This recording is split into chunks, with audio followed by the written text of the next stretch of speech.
의 죽으심과 부활의 사건으로 말미암아 사단의 권세는 꺾였습니다.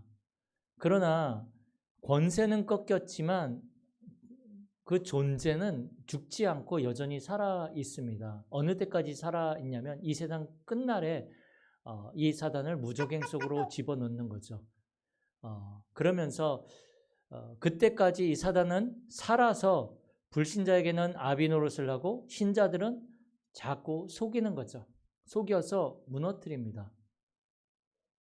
그래서 우리는 분명히 예수를 믿으면 아무 일도 없고 다 잘 돼야 되고 응답도 받아야 되는데 왜 이렇게 자꾸 어려움이 오고 문제가 올까?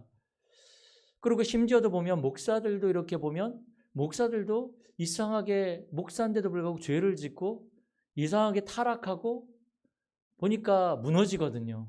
왜 그렇습니까? 물론 뭐 영적 문제도 있겠지만 사단이 그 부분을 틈타버리는 거죠. 사단이 잡아버리는 겁니다. 그러면 그 부분을. 그러니까 죄를 짓기도 하고 타락하고 무너질 수밖에 없는 것입니다. 목사들도 그러는데 하물며 우리 신자들은 어떻겠습니까?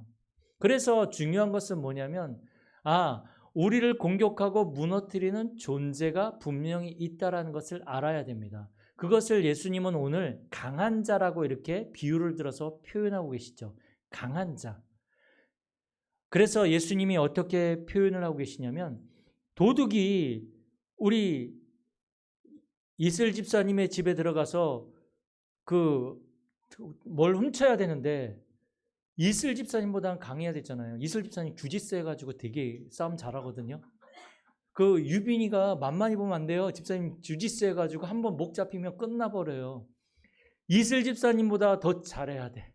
그래야 거기서 그 세간을 훔쳐서 가져 나올 수 있는 거죠. 예수님은 지금 그걸 말씀하고 있는 거예요. 야, 강한 자가 있는데 그 어떤 사람이 그 집에 들어가서 그 보물을 훔치려고 하는데 거기에 이 도둑보다 더 강한 사람이 있다면 어떻게 그 집에 들어가서 세간을 훔쳐 나올 수 있겠느냐. 몇 년 전에 뉴스에 나왔죠. 여자 혼자 있는 집에 강도가 들어가가지고 훔치려고 했는데 그 여자한테 엄청 두들겨 맞았죠. 알고 봤더니 그 여자 태권도 4단인가? 그래가지고 강도가 두들겨 맞고 잡혔어요. 그러니까 만만히 본 거죠. 여자라고 생각을 하고. 근데 이길 수가 없는 거죠. 자기보다 더 강하거든요. 마찬가지로 이 사단을요. 우리가 만만히 봐서는 안 되는데 예수 그리스도로만 우리가 이 사단을 이길 수 있거든요. 우리의 생각과 우리가 가지고 있는 이거 가지고는 절대로 사단 이길 수 없습니다. 우리는요, 나 자신에게도 속아요. 우리 자신에게도. 그런데 어떻게 사단을 이길 수 있겠습니까? 하나님이 방법을 주셨죠.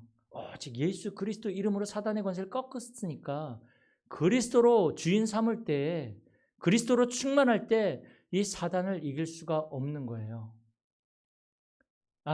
그리스도로 충만할 때 사단을 이길 수 있습니다. 큰일 날 뻔했어요. 진짜 이단 될 뻔했죠.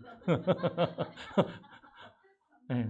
요 부분만 이제 딱 잘라가지고 누가 들으면 저 이단이에요. 완전 사단 숭배한 사람이 되는 거죠. 그래서 어쨌든 우리는 사단을 무서워할 게 아니라 사단 이겨야지, 사단 이겨야지 이게 아니고요. 그리스도만 붙잡으면 됩니다. 그리스도만 누리면 사단은 틈탈 수가 없는 거죠. 예전에 그런 분이 있었죠. 무당하시다가 돌아온 분이 계시는데 이분이 예수 믿고 너무 좋단 말이에요. 근데 예수를 믿었는데 예수를 영접했는데 문제는 뭐냐면 꿈속에 자꾸만 나타난단 말이죠. 네가 어떻게 그럴 수 있냐고. 자꾸 밤마다 막 꿈속에 시달리는 거예요. 너무 나타나가지고 자꾸 부처님 얼굴이 보이고 산신 얼굴이 보이고 막 그러는 거예요. 자기가 모시던 그 할아버지가 자꾸 찾아와가지고 꿈속에. 그래가지고 이제 그분이 상담을 했다고 하죠. 이거 다시 돌아오라는 거 아니냐. 근데 보니까 그 할아버지와 귀신이 어떻게 하진 못하는 거예요. 겁은 막 꿈속에 나타나 주는데 실질적으로 예전에 막 몸을 아프게 하고 막 그렇게는 안 되더라는 거죠. 근데 이게 우리를 속여요. 무섭게 만드는 거예요. 자꾸. 뭐 그건 특별히 좀 그렇게 영적으로 조금 깊이 들어가 있는 사람들은 실질적으로 그렇게 시달리거든요. 근데 우리는 어떻게 속이냐? 생각과 마음을 가지고 자꾸 속여요. 말 가지고 속이기도 하고. 그래서 우리는 이걸 어떻게 이겨내냐? 그리스도로 충만하면 됩니다. 말씀으로 충만하면 됩니다. 이 사단은 지금도 분명히 살아있는 존재죠. 성경에서는 이 사단을 마귀라고도 합니다. 그리고 이 사단이 마귀가 언제 시작되어졌냐면 원래요. 에스겔서에 보면 이게 원래 천사장이었어요. 루시퍼라 그래가지고 하나님을 찬양하는 왜냐하면 천사들마다 다 담당이 있어요. 가브리엘 같은 경우에는 평화를 이렇게 전달하는 천사고 미가엘 같은 경우는 전쟁을 이렇게 싸우는 그러한 천사고 그게 다니엘서에도 나오거든요. 그런데 이 루시퍼는 날마다 하나님을 배우면서 하나님을 찬양하는 거죠. 그러다가 이게 교만해진 거예요. 날마다 하나님을 배우다 보니까 이게 지가 내가 지극히 높은 곳에 올라가서 지극히 높은 자와 내가 비길이라 그 자리를 하나님 자리를 차지하겠다는 거죠. 그래서 영계에서 전쟁이 일어나서 루시퍼가 하나님 어떻게 이길 수 있겠습니까? 피조물이 어떻게 창조주를 이길 수 있겠습니까? 그 전쟁에 패하고 이 어둠 가운데로 쫓겨나게 됐죠. 이 지구 가운데로 쫓겨나게 된 겁니다. 그런데 그때 이 천사장인 루시퍼를 따르던 천사들이 같이 쫓겨났죠. 그게 바로 귀신이라고도 하고 악령이라고도 합니다. 그게 아담과 하와를 속여서 하나님을 떠나게 만들었고 지금도 존재하면서 우리 인간을 공격합니다. 주 목적은 뭡니까? 하나님을 믿지 못하도록, 하나님을 만나지 못하도록, 또 하나님이 주신 축복 누리지 못하도록. 이게 사단이 하는 주 일이라는 거죠. 그래서 베드로전서 5장 8절에 보니까 이게 두루 다니면서 삼킬 자를 찾는데요. 삼킬 자를. 그러면서 이 마귀가 어떻게 하냐면 요한복음 13장 2절에 보니까 가롯 유다가 있는데 가롯 유다가 예수님의 12제자 중에 한 명이거든요.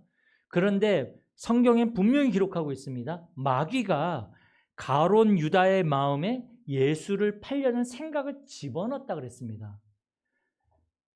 그러니까 이 생각과 마음 속에 사단이 하나님이 원하시는 것이 아닌 다른 것을 막 품게 만들어버려요. 이 사단은요, 복음이 아닌 다른 것을 붙잡고 있으면 자꾸 거기에 틈타 버립니다. 우리도 그렇잖아요. 항상 저번에도 말씀드렸지만 제가 우리 박민주 사모님하고 이제 가끔 싸울 때가 있거든요. 싸울 때 있는데 어떨 때 싸우냐면 어떤 말이 저를 딱 건드렸어요. 근데 그 말이 제 마음속에 남아서 일단은 화를 안 냅니다. 근데 이 안에 말이 남아 있어요. 그런데 조금 이제 건덕지가 되면 이제 폭발해 버립니다. 그 말이 쫙 자라가지고 감정으로 자라가지고 사단은요 우리 안에 조그만한 그런 불신앙이나 조그만한 어떠한 어떤 감정이나 이런 부분들을요 틈타 버립니다. 그 부분은. 그래서 계속 우리의 생각과 마음이 불신앙하게 하나님을 떠나게 만들어버리는 거죠. 그 상태로 만들어버리는 것입니다. 그리고 특별히 이 사단은요, 눈에 보이게도 역사합니다. 그래서 마가복음 9장 18절에도 보면 이상한 불에도 넘어지고 물에도 넘어지고 하는데 성경에 보면 뭐라고 했냐면 귀신이 어디서든지 그를 잡으면 귀신이라고 표현을 하고 있는 거죠. 저는 이거를 실질적으로 사역을 하면서 봤거든요. 귀신 들린 사람 발작하는 걸 봤거든요. 귀신이 그 사람을 딱 잡아버리면요. 힘 엄청 셉니다. 진짜 이게요. 평소에 몇 배로 나타나는 것 같아요. 두세 사람이 그때 잡았어요. 안 잡혀요. 난리 치는데. 그리고 이 귀신이 그 사람을 딱 잡으면 그 사람의 의지와 상관없이 끌려다닙니다. 막 끌려다녀요. 끌려갔다 제정신 딱 돌아오면 돌아오기도 하고 얘기를 하더라고요. 그리고 딱 귀를 막아서 복음을 못 듣게 하고. 그래서 예전에 얘기했잖아요. 그 요양원의 그분은 복음 얘기하는데 기절해버리고 말씀 못 듣도록 기절해버리는 거예요. 그리고 자기 딱 깨어났는데 자기가 지금 뭔 상태인지도 몰라요. 그리고 복음을 얘기를 하는데 이상하게 이 복음을 자꾸만 다르게 얘기를 합니다. 우리 그 윤옥봉 권사님의 그 요양원에서 그랬죠.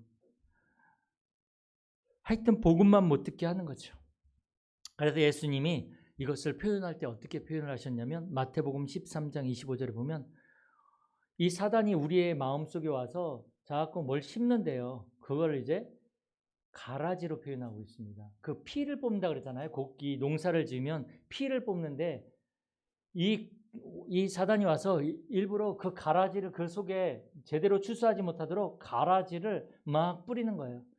이걸 우리의 마음에 이렇게 마음으로 예수님은 비유를 하신 거죠. 우리의 마음속에 자꾸만 복음 아닌 다른 것을 사단이 마음 먹도록 계속 심는 겁니다. 내 생각을 내가 어떻게 할 수 없는 상태가 되도록, 내 마음을 내가 어떻게 할 수 없는 상태가 되도록 만들어버리는 거죠. 저는 이 말이 맞는 게 뭐냐면 이거는요, 목사라도 진짜 이 뭔가에 잡히면, 영적 문제에 사로잡히면 이상한 짓 많이 합니다. 진짜 그렇습니다.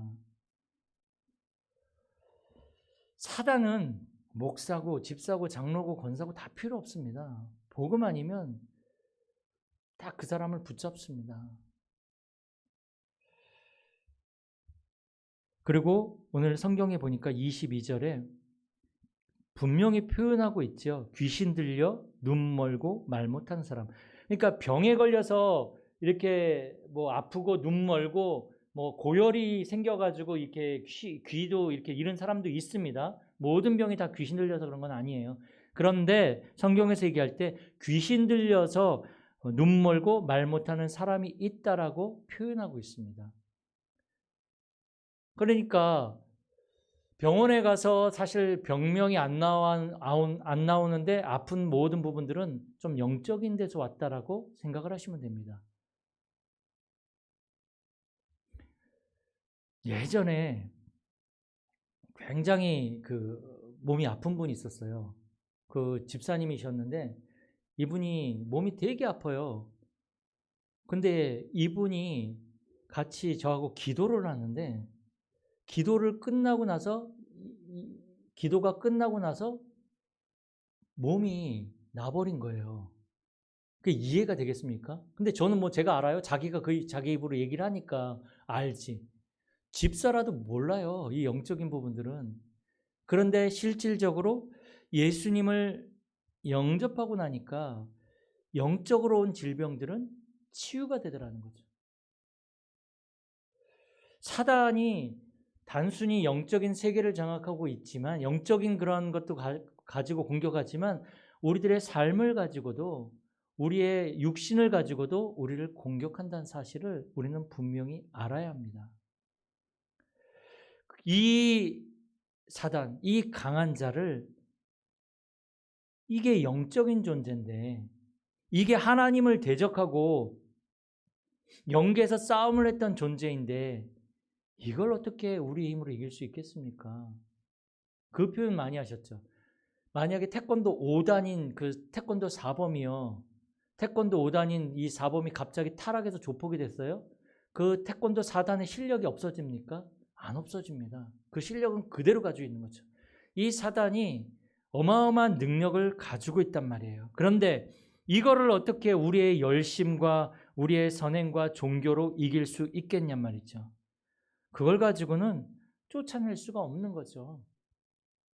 성경에 보면 이 사도 바울이 복음을 전하러 가가지고 많은 귀신 들린 자들이 그래서 귀신이 나가고 막 하는데, 이 마수라는 사람들이 원래는 그 마수라는 걸 가지고 많은 사람들을 이렇게 이끌었거든요.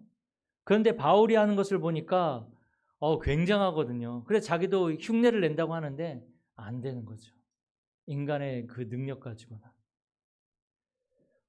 우리의 능력 가지고는 죄와 사단과 지옥의 문제를 해결할 수가 없습니다.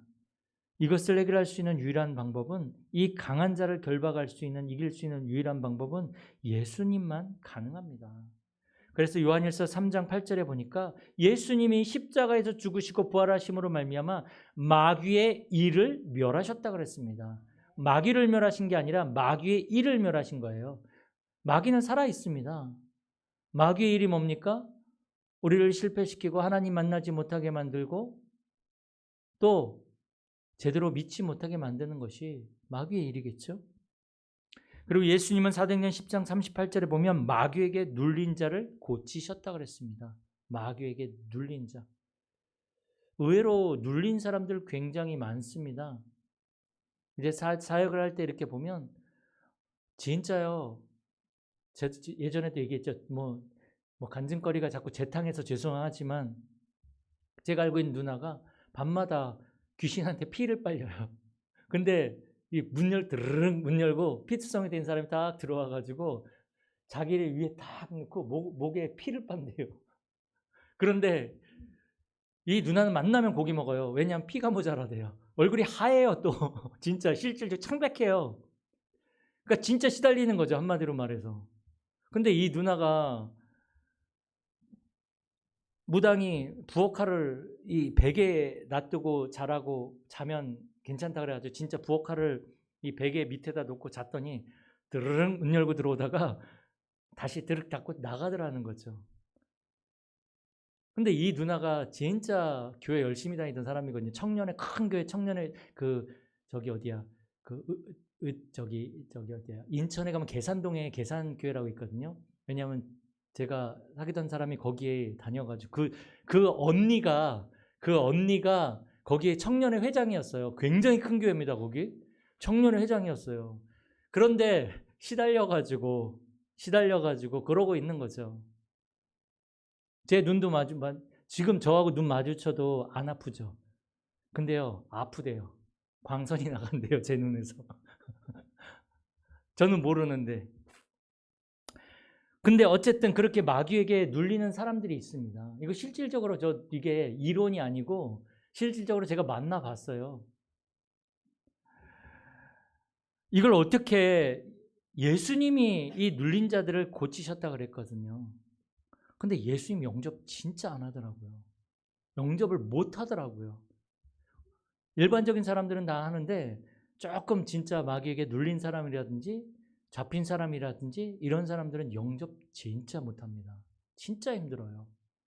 제가 몇 번 해봤지만 영접하는데 시간 진짜 많이 걸려요. 어떤 사람은 영접도 못 시킨 사람도 있어요. 초등학생도요. 그 무당 아들인데 얼굴이 저는 초등학생인데 얼굴이 40대예요. 40대. 그 무슨 병입니까? 빨리 늙는 게? 40대예요. 근데 초등학교 5학년인가? 그렇대요. 걔한테 복음을 전했는데 4학년짜리 애가 이 영적인 걸 다 이해를 해요. 다 알아들어요. 그래서 자기는 영접할 수 없대요. 우리 엄마가 귀신을 섬기고 있기 때문에, 신을 섬기고 있기 때문에 다른 신을 내가 받아들일 수 없다라는 거죠. 하나님의 성령을 힘입어서 예수 그리스도를 믿는 자는 그 안에 성령이 함께 하시거든요. 하나님의 성령을 힘입어서 이 귀신을 내어쫓을 수 있는 권능을 우리에게 주셨습니다. 오직 예수 그리스도만이 우리가 이 모든 흑암의 권세를, 지옥 배경을 끝낼 수 있는 유일한 이름입니다. 우리 가정 가문에 강한 자를 어떻게 꺾습니까? 그리스도가 주인 되면 됩니다. 성삼위 하나님이 임하시면 됩니다. 보호자의 능력이 임해서 지옥 배경이 무너지면 끝나는 것입니다. 그렇게 되어질 때에 이제 우리에게 열매가 맺히기 시작하는데 오늘 33절에 보면 그 열매로 나무를 한다 그랬거든요. 우리 유찬이가 딱 가가지고 사과나무에 사과 열린 걸 보고서 왜 배가 안 열렸냐면서 막 이러고 있으면 유찬이가 이상한 거죠. 사과나무에서는 사과가 열려야 돼요. 그죠? 우리도 마찬가지입니다. 우리 안에 정말로 예수 그리스도가 계시다면 성령의 열매가 맺어지게 돼 있습니다. 혹시 다른 것들이 맺어 있다면 그 안에 지금 다른 것들이 들어가 있는 것이 있다라는 거죠. 저는 요새 참 많은 생각을 해요. 많은 사람들과 많은 사건들과 많은 일 속에서 정말로 하나님이 저 안에 주인이시면 저렇게 할 수 있을까? 이런 생각들을 많이 합니다. 진짜 하나님이 저 안에 계시다면, 그리스도가 주인이라면 그리스도의 열매가 정말 생명이 살아나고 제자가 세워지고 그러한 일들이 일어나야 되는 거 아닌가. 그래서 많은 생각들을 좀 하고 있습니다. 정말 우리가 예수 그리스도의 하나님의 자녀라면 우리를 통해서 생명의 열매가 맺혀질 것이고, 복음의 열매가, 말씀의 열매가, 말씀 성취의 열매가 맺혀지게 될 것입니다. 당연히 그렇지 않겠습니까? 만약에요, 저를 여러분들이 보시고 이제 앞으로 저를 통해 맺어질 열매를 보시고 가짜인지 진짜인지 판단하시면 됩니다. 열매는요, 내가 아무리 좋은 열매 맺어있지 좋은 열매 맺을 수 없습니다. 우리가 어떻게 그 열매를 맺을 수 있습니까?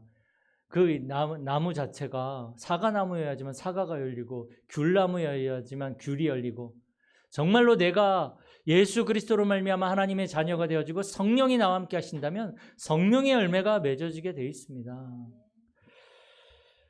그 마음에 무엇이 있느냐가 중요하고, 성령의 열매는 갈라디아 5장 22절에 분명히 나와 있습니다. 우리 한번 찾아볼까요? 갈라디아 5장 22절에서 23절.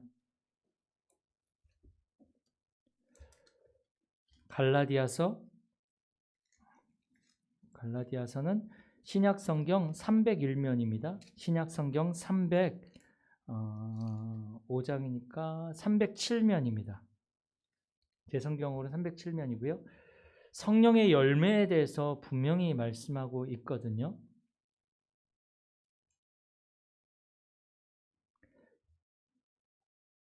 (22절부터) 우리 23절까지 우리 같이 한번 읽겠습니다. 오직 성령의 열매는 사랑과 희락과 화평과 오래 참음과 자비와 양성과 충성과 온유와 절제니 이 같은 것을 금지할 법이 없느니라. 아멘. 성령의 열매는 사랑과 희락과 화평과 오래 참음과 자비와 양성과 충성과 온유와 절제니, 이걸 억지로 이렇게 막 내가 오래 참아야지, 내가 온유해야지, 절제해야지, 이게 아니고요. 제가 부끄러운 얘기지만 제가 담배를 되게 오래 피웠단 말이에요. 중학교 때부터 20대 중반까지. 그러다 제가 그때 20대 중반에 예수님을 만나고 복음을 이제 내가 만나고 영접하고 나서 제가 10년 이상 피웠으니까 얼마나 인이 배겼겠어요. 저도 꿀초였는데. 그런데 이게요, 끊어야지가 아니라 끊어져요. 희한하죠? 이게 이해하실지 모르겠는데, 성령이 나를 주관하시니까 어떻게 되어지냐면, 펴도 구역질이 나고 너무 그래도 못 피겠는 거예요. 그 이후로 안 피웠습니다. 아니, 안 핀 게 아니라 안 피워지더라고요. 그러니까 뭐냐면 이 성령의 열매는 내가 억지로 막 이렇게 하는 게 아니고요. 성령이 내 안에 계시면 이 열매가 자연스럽게 맺어집니다. 참아져요. 참아지는 거. 억지로 참아야지 하면 병 나거든요. 근데 성령이 내 안에 계시면, 내가 은혜 받으면요, 그렇잖아요. 저 사람이 하는 말도 표를 그렇게 안 느껴지는 거예요. 어떠한 문제가 왔는데 문제 앞에서 이상하게 성령이 내 안에 힘을 주시니까 그 문제가 그렇게 크게 안 느껴지더라는 거죠. 그게 성령의 열매입니다. 그래서 여러분들 기도하셔야 됩니다. 계속 내 생각과 마음을 무너뜨리고 공격하는 속이는 흑암의 세력은 예수 이름을 명하노니 떠나갈지어다. 우리 가정과 가문과 모든 경제를 사로잡고 무너뜨린 사단의 세력은 예수 이름을 명하노니 떠나갈지어다. 그러면서 하나님, 정말로 하나님의 나라가 임하게 하시고 이제 성령의 열매가 나의 삶을 통해서 맺어지게 하여 주옵소서. 나의 뿌리는 뭡니까? 오직 그리스도가, 오직 하나님의 나라가, 오직 성령이 나의 뿌리거든요. 나의 시작이거든요. 그러니 성령의 열매가 맺어지는 것입니다.